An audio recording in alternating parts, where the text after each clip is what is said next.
Dear students अस्सलाम वालेकुम। आज का हमारा lesson first year chemistry chapter number 5 से है विच इज़ एटॉमिक स्ट्रक्चर।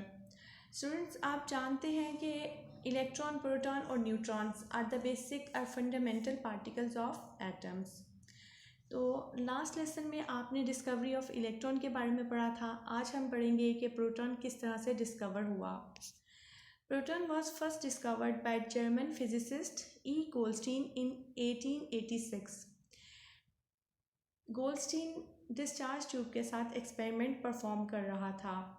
उसने डिस्चार्ज ट्यूब ली, उसमें 2 इलेक्ट्रोड फिट किए, लेकिन जो कैथोड वाला है उसको परफोरेटेड लिया, यानी उसने डिस्चार्ज ट्यूब में परफोरेटेड कैथोड का यूज़ किया और गैस के लो प्रेशर पे, बहुत लो प्रेशर पे जब हाई वोल्टेज अप्लाई किया गया तो इसने ऑब्ज़र्व किया कि डिस्चार्ज ट्यूब में सिर्फ कैथोड रेज प्रोड्यूस नहीं होती, बल्कि इनके अलावा कुछ और टाइप्स की रेज भी प्रोड्यूस हो रही होती हैं। इन रेज को अगर ऑब्ज़र्व किया गया तो ये रेज परफोरेटेड कैथोड से पास आउट हो जाती थी, ठीक है।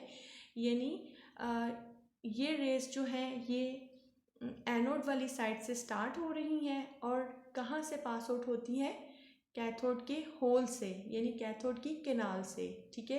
That's why they are named as canal rays. Canal rays जो है ये कैथोड रेज से ऑपोजिट डायरेक्शन में मूव कर रही हैं।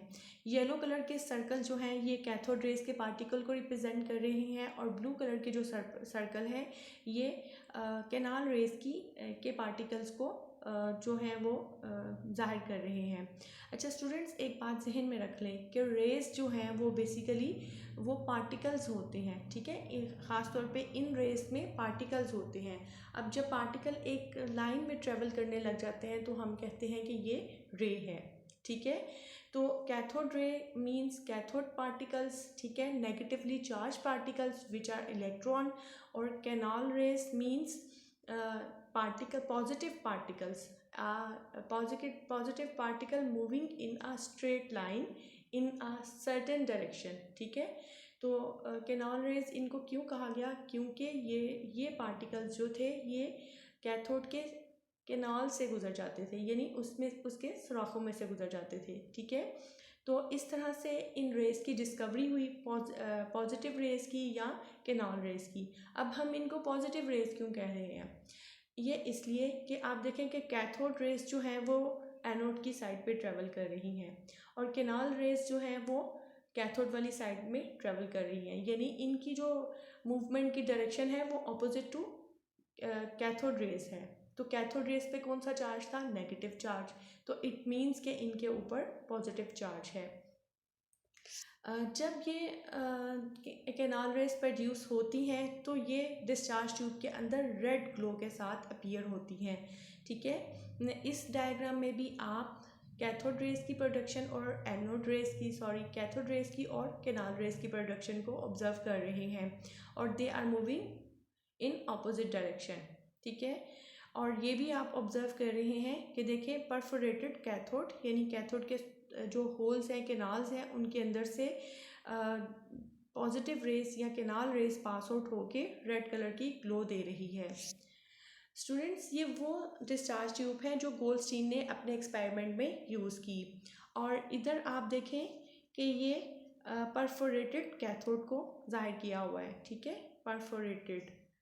और अभी हम बात कर रहे थे कि जो कैनाल रेज हैं they produce red glow inside the discharge tube. तो ये उसकी डायग्राम है।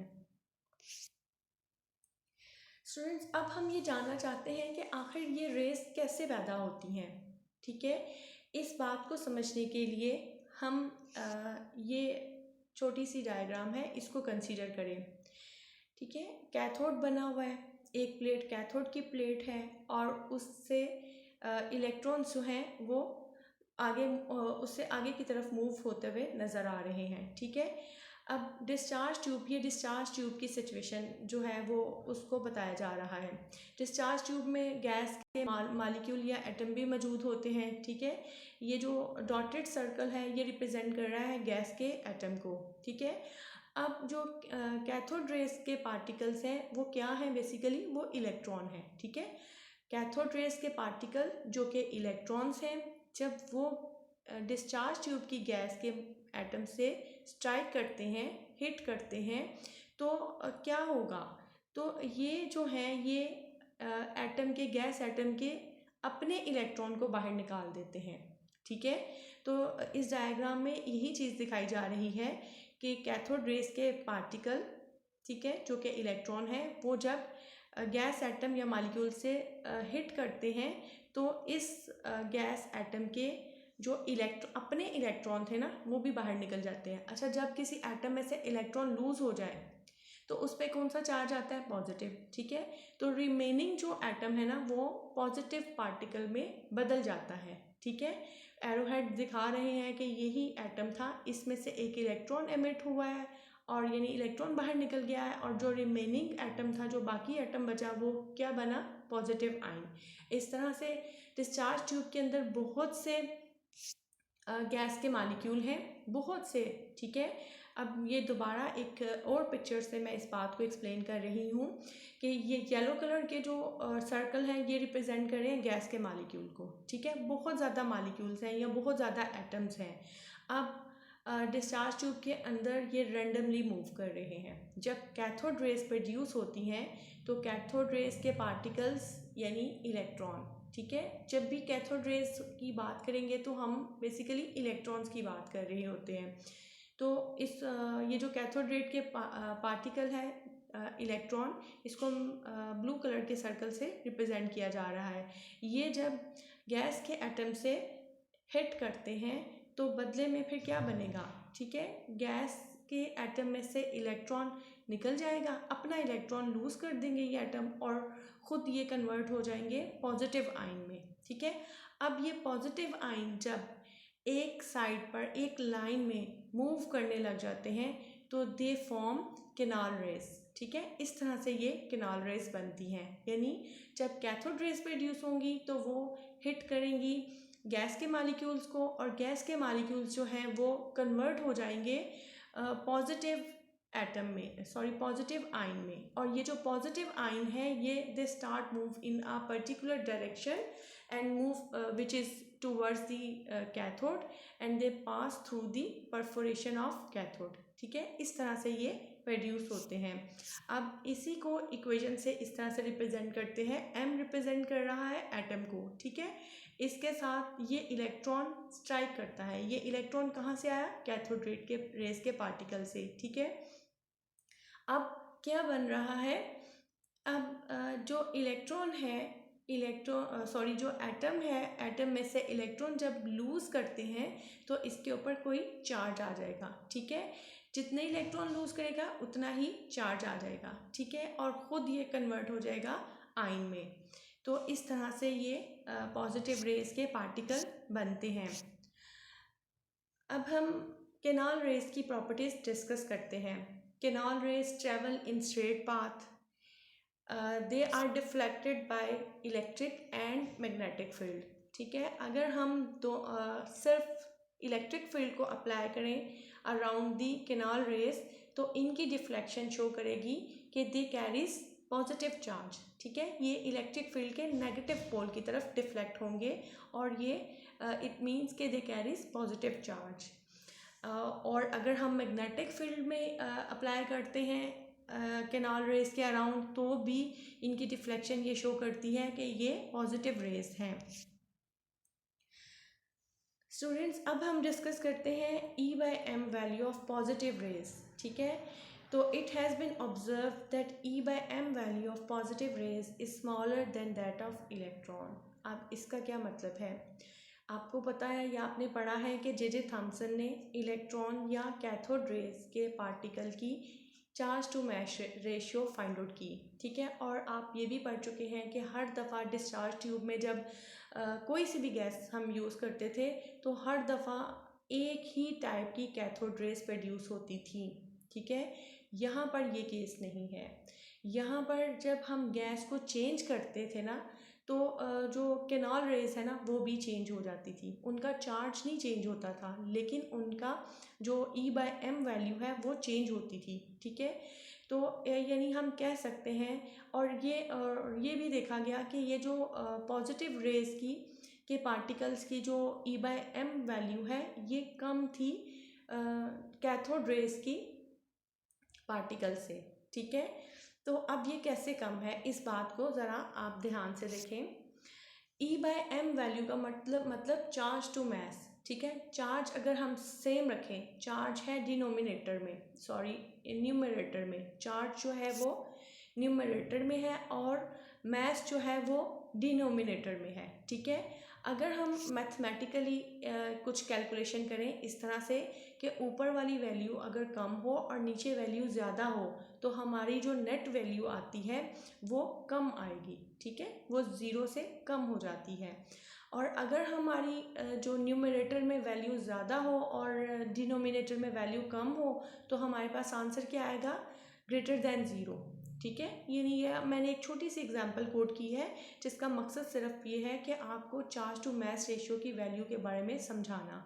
ठीक है, तो इन कैलकुलेशन में आप देख रहे हैं कि अगर ऊपर वाली वैल्यू जो छोटी होगी तो इसका आंसर हमेशा कम आएगा। ठीक है, अब इसी बात को आप चार्ज टू मैस रेशियो पे अप्लाई करें। चार्ज जो है वो चेंज नहीं हो रहा। ठीक है, अगर मैस यानी नीचे वाली वैल्यू को हम बड़ा कर दें, ठीक, तो क्या होगा, नीचे वाली वैल्यू बड़ी होगी, ऊपर वाली वैल्यू छोटी होगी, तो आंसर आपका कम आएगा। ठीक है, आंसर में छोटी वैल्यू आएगी। ठीक है, तो यही बात अब हम डिस्कस कर रहे हैं कि अगर इलेक्ट्रॉन के लिए चार्ज टू मैस रेशियो जो थी वो ज़्यादा आती थी। ठीक है, इसका मतलब कि इलेक्ट्रॉन का मैस कम है, यानी इलेक्ट्रॉन के केस में जो नीचे वाली वैल्यू है ये जो कि m की है, मैस की है, वो कम है, यानी इलेक्ट्रॉन का मैस कम है। ठीक है, तो तभी charge to mass ratio electron के लिए ज़्यादा आती थी। और पॉजिटिव रेस के केस में चार्ज टू मैस रेशियो की जो चार्ज टू मैस वैल्यू है वो कम आ रही है। क्यों कम आ रही है, इसका मतलब यहाँ पर मैस ज़्यादा हो गया। ठीक है, यानी पॉजिटिव पार्टिकल्स का मैस ज़्यादा है। जब हम ज़्यादा मैस को इस रेशियो में पुट करेंगे तो नीचे वैल्यू बड़ी हो जाएगी, तो नेट वैल्यू जो हमें मिलेगी वो कम मिलेगी। ठीक है, मुझे उम्मीद है कि आपको इस बात की समझ आ गई होगी। मैं फिर से बता देती हूँ कि अगर कोई पार्टिकल ज़्यादा हैवी होगा, उसका मैस ज़्यादा होगा, और हम उसके मैस को इस रेशियो में पुट करेंगे तो हमें E/m जो रेशियो की वैल्यू है वो कम मिलेगी। ठीक है, यानी अगर पार्टिकल हैवी होगा तो चार्ज टू मैस रेशियो जो है वो कम आएगी। ठीक है, तो इलेक्ट्रॉन की चार्ज टू मैस रेशियो ज़्यादा है, इसमें इसका मतलब है कि इलेक्ट्रॉन का मैस कम है। ठीक है, और पॉजिटिव रेस की E/m वैल्यू जो है वो कम है, इसका मतलब है पॉजिटिव पार्टिकल का मैस ज़्यादा है। ठीक है, और ये बाद में इन्वेस्टिगेट किया गया कि जो मतलब प्रोटॉन, ये जो पॉजिटिव रेज है ये किस तरफ जा रही है, डिस्कवरी ऑफ प्रोटॉन की तरफ। ठीक है, तो ये बाद में ऑब्जर्व किया गया कि जो प्रोटॉन का मैस है वो इलेक्ट्रॉन के मैस से 1836 टाइम्स जो है वो ज़्यादा है। अच्छा स्टूडेंट्स, अब हम अपने टॉपिक के बिल्कुल एंड पर आ गए हैं। उसमें ये डिस्कस किया गया है कि charge to mass value of positive particle depends on gas. ठीक है, ये आपको शॉर्ट क्वेश्चन भी आ सकता है कि why the E/m value of positive particle depend on gas. ठीक है, तो ये इसका आंसर भी आप यहाँ से जो है वो याद कर सकते हैं। एक्सपेरिमेंट्स में जब डिस्चार्ज ट्यूब के साथ एक्सपेरिमेंट किए गए तो डिफरेंट गैसेस के साथ किए गए। ठीक है, हर दफ़ा गैस को चेंज कर दिया जाता था और हर दफ़ा हर गैस के लिए जो केनॉल रेस प्रोड्यूस होती थी उनकी चार्ज टू मैस रेशियो जो है वो फाइंड आउट की जाती थी, कैलकुलेट की जाती थी। ठीक है, और it was observe that the lowest the highest value of charge to mass ratio is of hydrogen। ठीक है, हाइड्रोजन गैस को जब डिस्चार्ज ट्यूब में रखा गया तो ये देखा गया कि चार्ज टू मास रेशियो जो है ना वो मैक्सिमम आ रही है, यानी इसकी वैल्यू मैक्सिमम है। इसके बाद कोई और हीलियम ले लें, ऑक्सीजन ले लें, कोई और गैस भी जो जब हम डिस्चार्ज ट्यूब में यूज़ करते थे तो क्या होता था कि चार्ज टू मास रेशियो जो है इसकी वैल्यू कम होती जा रही है। ठीक है, हाइड्रोजन की चार्ज टू मास रेशियो सबसे ज़्यादा। ठीक है, क्या जाहिर कर रहा है कि इसका मास सबसे कम है। ठीक है, मैंने अभी बताया है ना कि मास कम होगा तो ये वैल्यू कम आएगी। ठीक है, तो हाइड्रोजन जो है वो लाइटेस्ट पार्टिकल है। ठीक है, यानी सबसे हल्का, चूंकि इसकी ये वैल्यू कम आई है ना तो इसका मतलब ये सबसे हल्का पार्टिकल है। ठीक है, और ये वो पार्टिकल है जो कि हम समझ सकते हैं कि किसी भी मैटर में मौजूद होता है। ठीक है, और इस पार्टिकल को बाद में नाम दिया गया प्रोटॉन का। ठीक है, और रदरफोर्ड ने इसका नाम सजेस्ट किया था कि ये जो पॉजिटिव रेज हैं, जो कैनाल रेज हैं, इनके जो पार्टिकल है ना, जो लाइटेस्ट पार्टिकल है वो बेसिकली किसी भी एटम का पार्ट हो सकता है। ठीक है, और वो चूंकि पॉजिटिव पार्ट है इसलिए उसको प्रोटॉन का नाम दिया गया। This is all about discovery of positive particle, positive rays or canal rays। Thank you।